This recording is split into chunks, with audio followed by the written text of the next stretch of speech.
Praise the Lord. கர்த்தருக்குள் பிரியமான என் அன்பு சகோதர சகோதரிகள் அனைவருக்கும் இந்த நாளிலேயும் எனது அன்பான வாழ்த்துதலை, நன்றிகளை ஆண்டவராய் இயேசு கிறிஸ்துவின் நாமத்தினால உங்களுக்கு நான் சமர்ப்பிக்கின்றேன். உபாகம் புஸ்தகத்திலே 33வது அதிகாரம் 29வது வசனத்தில் இப்படியாக நாம் வாசிக்கிறோம். இஸ்ரவேலே, நீ பாக்கியவான், கர்த்தரால் ரட்சிக்கப்பட்ட ஜனமே, உனக்கு ஒப்பானவன் யார்? உனக்கு சகாயம் செய்யும் கேடகமும் உனக்கு மகிமை பொருந்திய பட்டயமும் அவரே. உன் சத்துருக்கள் உனக்கு இச்சகம் பேசி அடங்குவார்கள், அவர்கள் மேடுகளை மிதிப்பாய் என்று சொன்னான் என்று வாசிக்கிறோம். எனக்கு அன்பானவர்களே, இன்றைக்கு யாரை எடுத்துக்கொண்டாலும் அவர்கள் எல்லாருக்குமே சத்துருக்கள் உண்டு. வேதத்தில் வாசிக்கிறோம், உன் வீட்டாரே உனக்கு சத்துரு என்று நாம் வாசிக்கிறோம். வீட்டுக்குள்ளேயும் சத்துருக்கள் இருப்பார்கள், நாம் வேலை செய்து கொண்டிருக்கிற இடத்திலேயும் சத்துருக்கள் இருப்பார்கள், எல்லா இடத்திலேயுமே சத்துருக்கள் இருப்பார்கள். ஆனால் அந்த சத்துருக்கள் நிமித்தமாக இன்றைக்கு நாம் சில நேரங்களிலே மனம் அடிவாகி போய்விடுகிறோம். எனக்கு இவர்கள் சத்துருக்களாக இருக்கிறார்களே, இவர்கள் மூலமாக எனக்கு என்ன நடக்குமோ எது நடக்குமோ என்று சொல்லி நாம் பயந்து கொண்டிருக்கிறோம். சத்திய வேத வசனம் சொல்கிறது, அந்த சத்துருக்கள் உனக்கு இச்சகம் பேசி அடங்குவார்கள் என்று சொல்லப்பட்டிருக்கு. இச்சகம் பேசி அவர்கள் உங்களை நாடி வந்து உங்களிடத்துல மன்னிப்பு கேட்டு அடங்குவார்கள் என்றுதான் வேதம் சொல்லுகிறது. ஆதியாகம புஸ்தகத்தில் 26ஆம் அதிகாரத்துக்கு நாம் வருகிற பொழுது ஈசாக்கை குறித்து வேதம் சொல்லுகிறது. ஈசாக்கு கேராரின் பள்ளத்தாக்களை கூடாரம் போட்டு அங்கே குடியிருந்தான். அப்பொழுது தன் தகப்பனாகிய ஆபிரகாமின் நாட்களில் வெட்டினவைகளும் ஆபிரகாம் மரித்த பின் பெலிஸ்தர்கள் தூர்த்து போட்டவைகளுமான துறவுகளை மறுபடியும் தன்னுடைய வேலைக்காரர்களை கொண்டு அந்த துறவுகளை தோண்டுகிறான். ஈசாக்குடைய வேலைக்காரர்கள் பள்ளத்தாக்களை வெட்டி அங்கே சுரக்கிற நீரூற்றை கண்டார்கள். இந்த சுரக்கிற நீரூற்றுகளை கண்டபோது கேராரோர் மேய்ப்பர்கள், இந்த தண்ணீரானது இது எங்களுடையது என்று சொல்லி ஈசாக்குடனே மேய்ப்பர்களுடனே அவர்கள் வாக்குவாதம் செய்து கொண்டிருக்கிறார்கள். அந்த வாக்குவாதம் செய்தபடியினாலே அந்த இடத்திற்கு அவன் பெயரிடுகிறான். என்ன பெயரிடுகிறான்? ஏசேக்கு என்று பெயரிடுகிறான். அந்த இடத்தில் அவர்கள் வாக்குவாதம் பண்ணினபடினாலே வேறொரு துறவை தன்னுடைய வேலைக்காரர்கள் கொண்டு வெட்டுகிறான்.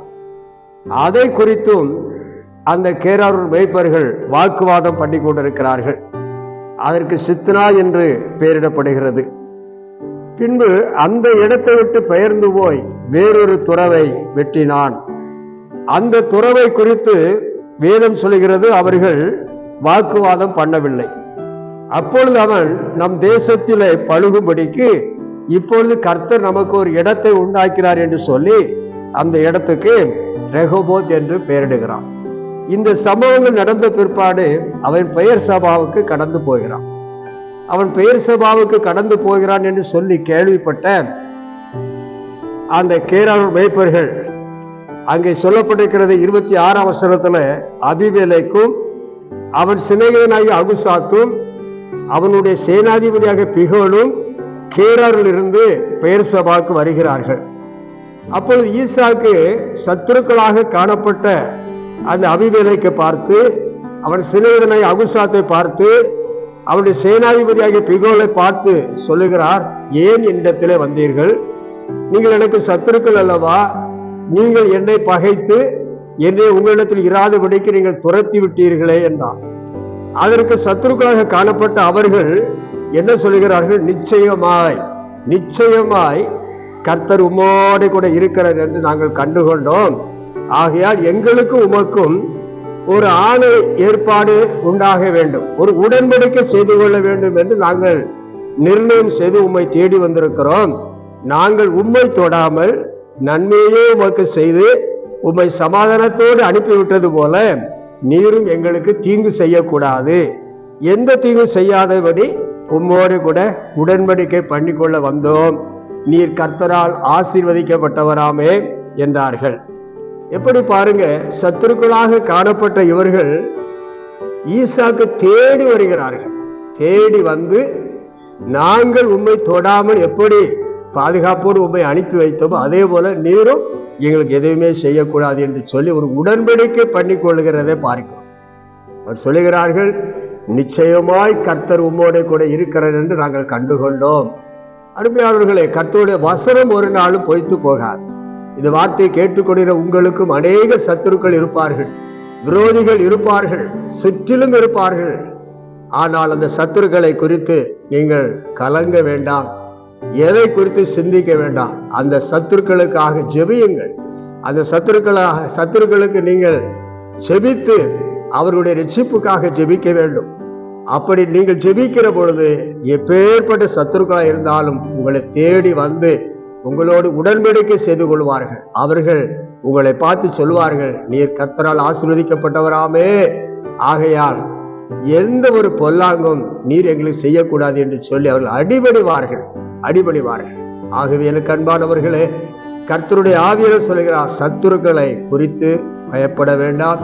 அந்த சத்துருக்கள் உங்களை தேடி வருவார்கள், உங்களோட உடன்படிக்கை பண்ணிக்கொள்வார்கள். இவரை உடன்படிக்கை பண்ணிக்கொள்ள வந்த உடனே வேதம் சொல்கிறது, ஈசாக்கு அவர்களுக்கு விருந்து பண்ணினான், அவர்கள் புசித்து குடித்தார். ஒரு சமாதானம் உண்டாகிறது. ஒருவருடைய வழிகள் கர்த்தருக்கு பிரியமுள்ளதாக இருந்தால் சத்துருக்கள் அவனோட சமாதானமாகும்படி செய்வார் என்று வேதம் சொல்கிறது.